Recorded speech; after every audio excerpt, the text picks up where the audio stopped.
Enfant de 30 fois, vous êtes un pigeon qui se prend pour un coq. Il a du mal à différencier un faux et un tox, mais reconnaît un faux pote et un vrai. Il tire un trait sur ses rêves en espérant se faire des thunes. Il fait des études dans la gestion de commerce ou l'infocom. Et comme tout le monde déjà surdiplômé, ça ne l'aide pas plus. Enfant des 30 foireuses est un culte, trop peu sûr de lui paume les valeurs qu'on lui inculque. Avant, il rêvait d'être grand, maintenant il rêve d'être enfant, car il se sent vieux dès 30 ans. Il n'est pas pressé d'entrer dans la vie d'adulte. Éternel adolescent qui refuse de sortir de sa bulle. Son chic est plus puissant que celui de la génération précédente. Alors, nous sommes à la rencontre artistique d'Ugine en Savoie et nous sommes avec Virginie qui est la coordinatrice, l'organisatrice, qu'est-ce qu'on dit? Coordinatrice du FAT, foyer d'animation pour tous. Alors, toutes les années existe cette manifestation avec des artistes magnifiques. On voit les lampes derrière nous, là c'est extraordinaire ce qu'ils peuvent réaliser. Est-ce qu'il y a des thèmes particuliers chaque année ou c'est vous qui sélectionnez les artistes? Alors c'est nous qui sélectionnons les artistes, mais on travaille sur la diversité de l'art de chacun. Donc on propose un parcours artistique et du coup avec une mixité d'art, de la peinture, de la sculpture. Là ici on est dans la pièce de la souffleuse de rêve, de verre notamment. Et tous les ans on essaye de dénicher des artistes locaux, Rhône-Alpes. Voilà. Toujours Rhône-Alpes, pas obligatoirement savoyard, il faut qu'il soit de Rhône-Alpes. Tout à fait, complètement. Voilà. Et puis on diversifie notre art, comme je viens de vous dire, par l'art de chacun. Voilà. Et alors, donc cette exposition dure 4 jours, elle est toujours au mois de mai, ça se passe quelle période à peu près? Alors, toujours au mois de mai, sur 3 jours, vendredi, samedi, dimanche. Pourquoi? Parce que le vendredi, c'est une journée qui est dédiée aux scolaires. Nous avons eu 355 enfants qui sont venus vendredi donc visiter les artistes. Voilà. Nous nous trouvons dans l'atelier de Souffleuse de verre, ou elle se dit aussi souffleuse de rêve. Il se plaint tout le temps du temps, à force de tout le temps entendre à la radio les mêmes musiques qu'on tourne, il finit par les kiffer. Ça fait 15 piges en tout, qui passent les mêmes soirées, mais ce qui les apprécierait s'il n'était pas déchiré. Il ne sait pas décider de ce qu'il allait faire de sa vie, alors si jamais il t'en parle, bah ça sera avec des si. Il attend simplement que les espoirs ressuscitent. Léna, vous êtes une artiste qui travaillait le verre.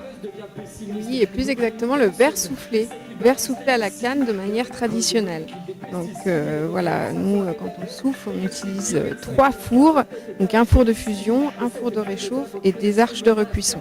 Donc ça demande oui, une petite infrastructure. Et là, vous l'avez appris, comment cette passion du verre? Alors tout à fait, j'ai appris le verre soufflé en Lorraine, d'où je suis originaire, au CERFAV, Centre européen de recherche et de formation aux arts verriers. Et puis après, j'ai continué à me former en Europe, en France, en Suisse, au Luxembourg, en Italie. Et puis surtout, je suis partie dans les pays scandinaves. Donc 1 an au Danemark, auprès d'un grand maître verrier, Tobias Moll. Et j'ai travaillé pendant 4 ans tout au nord de la Norvège, en territoire sami, où j'ai travaillé dans un petit atelier de verre soufflé. Donc je travaillais pour d'autres verriers pour continuer à me former au métier et développer, voilà, petit à petit, quand j'avais du temps libre, je faisais des petites pièces pour moi, etc. Et ça fait 2 ans et demi que je suis rentrée en France et que j'ai ouvert mon propre atelier en France, en Savoie.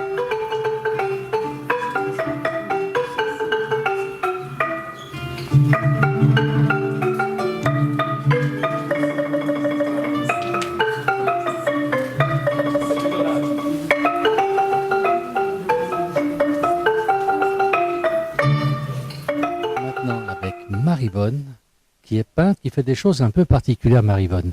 Bonjour. Bonjour, bonjour Alain. Vous faites des peintures tout à fait curieuses, enfin, elles ont éveillé ma curiosité. D'abord, j'ai l'impression que c'est des images d'Épinal. On hésite entre l'image d'Épinal et, comment vous dire, quelque chose qui m'attire. Vous avez fait quoi? Vous vouliez faire quoi exactement? J'hésite aussi à qualifier ma peinture puisque je ne sais jamais, quand je commence un tableau, ce qu'il va donner. Je pose mon crayon et je laisse aller mon intuition. C'est une peinture intuitive, paraît-il. C'est ce qu'on m'a dit, donc j'en suis là. mon crayon court. Quand il a fini de courir, eh bien, j'essaye de rattraper les traits avec de la peinture. Ensuite, je peins mon fond avec de la matière au couteau. Et puis après, eh bien, je peins petit à petit tout ce qui se présente. Il y a pas... Parce que là, par exemple, on a l'impression qu'on a un vitrail. Là aussi, ça pourrait être un vitrail avec de l'image d'Épinal. C'est pas conste, tout ça. Et, écoutez, en tout cas, je suis aussi étonnée que vous, puisque je ne sais jamais à l'avance ce qui va sortir de ma toile. Et donc, je découvre et je m'amuse beaucoup. C'est le crayon qui décide finalement. Voilà, le crayon décide, le pinceau, la couleur s'impose, puisque j'ai un grand sac de tubes de peinture. Et puis, je pioche. Je dis, tiens, je vais peindre là. Je pioche, je prends, je pose. Bravo, c'est super. Bonne continuation, Marie. Merci à vous, Alain.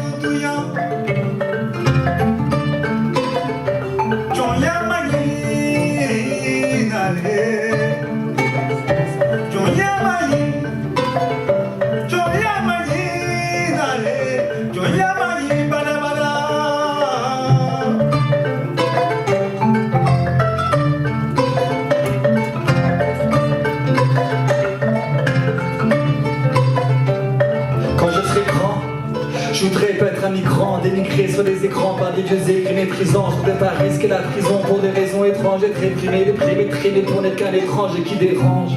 Quand je serai grand, je ne voudrais pas me retrouver, esquiver les clics, les nazis, esquiver ceux qui scandent les discours à cap blanc. Quand je serai grand, non, je voudrais pas être un migrant.